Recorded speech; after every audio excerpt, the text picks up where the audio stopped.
nagargaari shageetu wanti yesuma kottu nagargaari shageetu wanti yesuma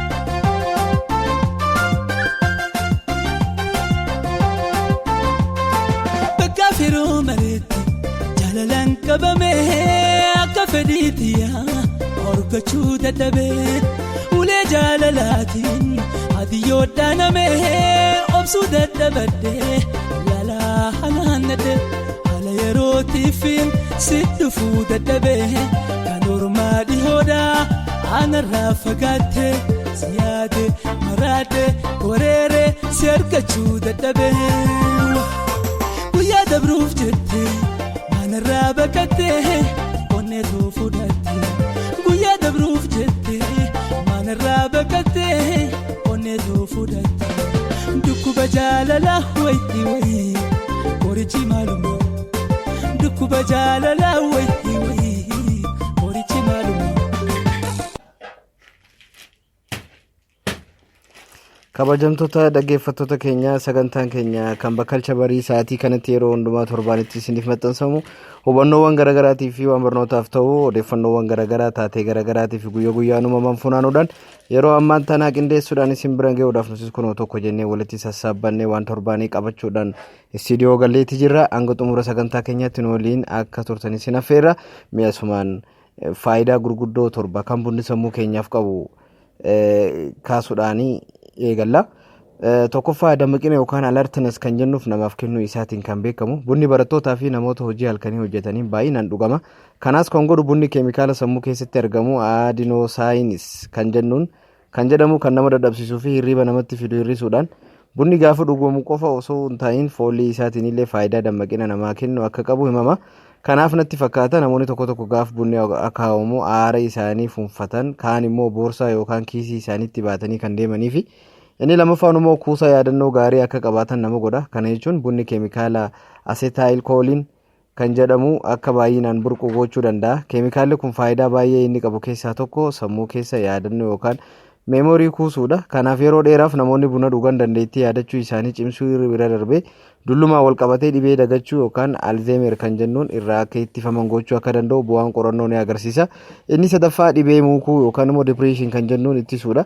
Namoonni yeroo hunda buna dhugan carraan dhibee mukuutiin qabamuu isaanii kanneen hin dhugne irraa dhibbeentaa 15 ni hir'ata. Inni afuraffaa immoo carraa of ajjeesuudha yookaan immoo suicide kan jennu ni hir'isa. Namoonni of ajjeesan baay'een isaanii sababa dhibee mukuutiin yookaan depressionii akka ta'e ni beekama. Egaa dhibee mukuu hir'isuun carraa of ajjeesuu namaas parsantaa 50 ni hir'isa jedhameeti yaadama.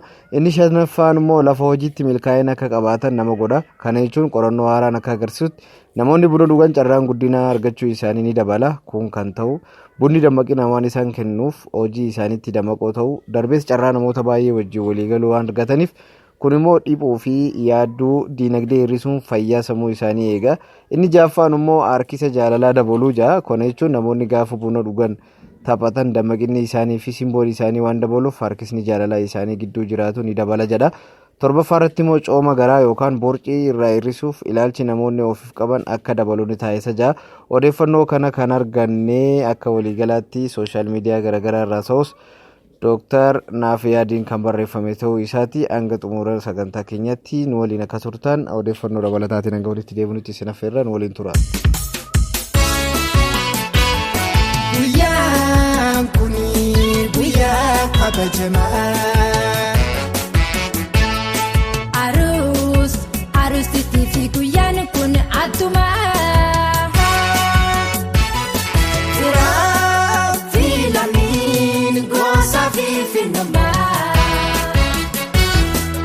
Gammachu tidhatana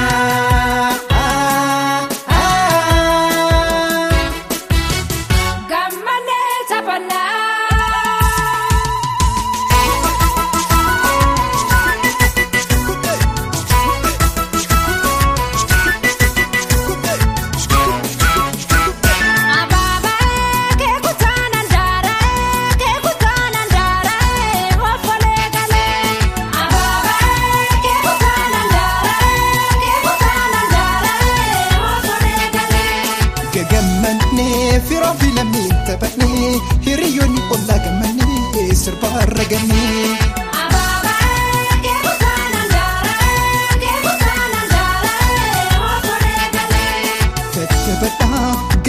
cidhaan faayamaa aruusa lamiif dabalaa sirbaan garmaamaa.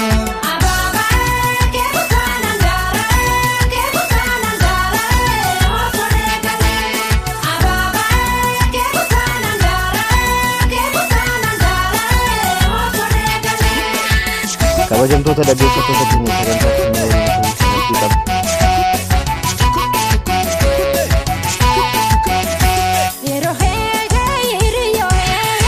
hanga xumuraatti kan waliin sosoraattii qabna. Inni amma odeeffannoo tokko isin biraa geenye odeeffannoon amma qabadhee dhufee odeeffannoo abbaa warraa tokko haadha manaa isaatti yeroo ulfaatu maal gochuu akka qabu waan jiruuf jaallaban gaazexii mata kanatti maal gochuu akka qabnuu fi akkamitti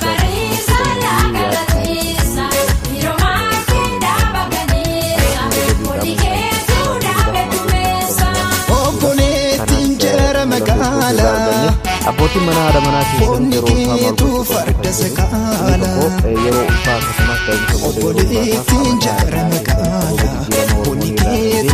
jijjiiramuu waan danda'uuf lammaffaa haati manaa keessan hordofii yeroo ulfaatu lammataa booda akka fudhatu jajjabeessuu akkasumas ittiin mijataa fi waliin deemuun ni jajjabeeffama. Inni sadaffaan jaalala haadha manaa keessaniif qabda walitti fufiinsaa dhiibbatti qabdu. Inni afuraffaan yeroo ulfaa gara jalqabaa fedhiin siyaafuu booda ni dabala. Kanaaf fedhii lamaan isaa yoo raawwattan tokko waan hin qabneef walirratti qabdu. Inni shanaffaan waayita cimmiisuu fi damsa ishee waliin turuu fi jajjabeessuu irraanfachuu hin qabdani. Kana malees dabalataan erga deessee booda fedhiin ishee kunuunsisaa waan qabdu waan irratti hanga isheef mijatutti ofiisii qaba. Jaalala isaa fedhii hin qabu. Fayyaan dhabinaa jaa Dr. Naasir Adiis barreessee achirraa arganne. Inni biraa amaloota namoota boona ooltuu seeruma nootu yoo kufan kawwa kan hin dandeeku lammaffaa waan gaarii fi cimina ofii isaanii fi kan nama biraa arguu danda'u hirrina isaanii irratti waan qabanii fi waan danda'anitti xiyyeeffatu. Inni sadaffaatti namoota hiriyoota gaarii ta'an naannoo isaaniitti qabatu. Hiriyoota kaayyoo yookaan ergamaa fi ilaalcha waliin danda'an of biraa qabu.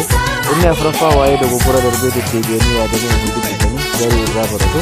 Inni shanaffaa yeroo kaayyoof jedhanii miidhanii guddinni rakkina yoo ga'u waan isaan miidheef caalaa waan miidhama sana keessa argatan yaadu. Ja'affaan kufaatii isaanii hin dhoksu yookaan dhoksuuf hin dhama'anii akka barumsa argatanitti yaadu. Torbaffaa murtoo murteessuuf gidduu dandeebi'anii murteen jireenya keessatti barbaachisaadha. Namoonni mootonni murteessuu waan jiruuf akkasuma ammas waan barnootaaf ta'u hojii qabatee dhiisaa qaama saalaa naannoo qaama saalaatti mul'atu mallattoolee isaatii waliin kaasee isin bira ga'uuf yaalla. Inni tokko dhukkubbii naannoo qaama saalaa yookaan yeroo hojii hojjetaniif yeroo dheeraaf dhaabbatanii yoo dugdaan ciisan namatti fooyya'u. Inni lammaffaa yoo turuu dhiisaan isaalatti ba'ee mul'achuudhaan yoo hakan qaba waan karaa mul'atu baagoo warbu kan namatti fakkaatu. Sadaffaan karaa gama hubamee sanaan mallattoo gadi harkisuu yookaan yoo dhaabbatan namatti dhaga'amuu ni mul'isu. Afuraffaa carraa magaalaa jechuun kan mul'isu. Shanaffaa dhiisaa yeroo hojjechuudhaan gama bitaa kan fuudhuudha. Dhukkubni kun mallattoolee tokko yoo ta'u mallattoolee kana hormoolee kana yoo ofirratti arginu garuu gara mana yaalaa deemnee yaalamuu qabna. Yaalli isaa salphaadhaan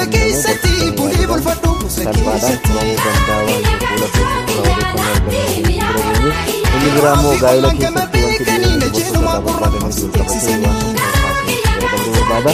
Haadha manaa gaarii tooftanii armaan gadii tokkoffaa kanuma kamiifuu abbaa manaatiif sagalee ulfaastee hin dubbatin. Sababni isaa abbaan manaa ofiitti illee mallattoo hin abbaa waan ta'eef. Lammaffaa dadhabina abbaa mana keetii hiriyaa keessee maatii keessa hin sababni isaa deebi'ee gara kee waan dhufuuf immoo falmaa isaa waan taateef. Sadaffaa yeroo isaa waliin mallattoo garagaraan fayyadamuudhaaf hojii keessanii gara biraatti keessatti waan danda'u. Dubarri horii dhuunfaamtee manaa gammachuu qabu keessa hin jira. Afuraffaa abbaa manaa keetii dhiirota kamuu waliin hin dorgomsiisin jireenya dhiirotaa biraa waan kan abbaa manaa kee yoo akkas goote abbaan manaa keessa dhibba. Shanaffaan hiriyoota abbaa manaa keessa hin dhukkubsatin shakkii galcha. Dhukkuba isaanii kan dhukkubsatu abbaa manaa kee ta'uu qaba. Ja'affaa abbaa manaa keessa jaalattee akka itti heerumtee ati hojjettu yookaan waan biraatiin itti gaafatamaa haadha manaa kee ta'u. torba eenyummaa akka abbaa manaa kee irratti xiyyeeffachuu hin jennin eenyuyyuu akka abbaa manaa kee irratti xiyyeeffachuu hin jennin kan akka barbaadan godhuu danda'u kan kee qofa. 8 abbaan manaa kee yeroo harka duwwaa gara manaa dhufu fuula ittiin guurin fuula ifaan simadhu. 9ffaa qabeenya jiru qusadhu dafka abbaa manaa kee hin balleessiniitii itti dhiigee waan fideef. 10ffaa walqunnamtii saalaa sobdee akka waan si dhukkubuu taatee abbaa manaa kee hin didin akka inni barbaade ta'ee fi gaa'ela keessatti walqunnamtii saalaa hundeedha. Yoo irra deddeebitee diddatee dubara biraa akka barbaaduuf balbala banaa jirta.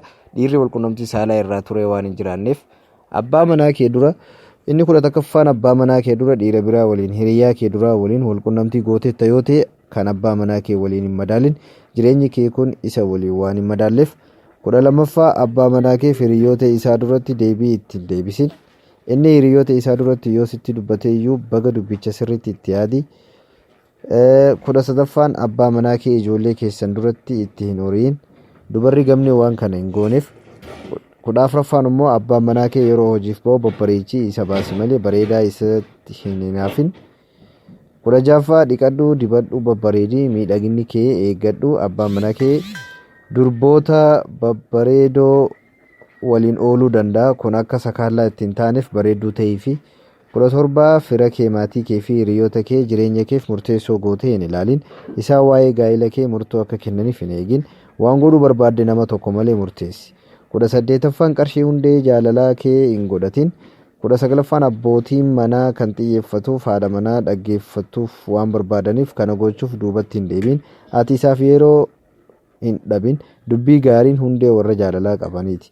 20ffaan hojiin ati hojjettu baay'ee kan abbaa manaa kee yoo caaleeyyuu kan isaa waliin madaalin gaa'ellee hojii waliiniiti. 21 abbaan manaa kee hin caqacaqin abbootiin manaa haadha manaa caqacaqtu hin jaallatanii. 22ffaan haati manaa sanaafin waan kamiifuu dhimma hin qabdu. Kanaaf nafashee dhiqachuu akka ishee barbaachisuu hin beektu. Kanaaf haadha manaa dammaqtuu ta'i.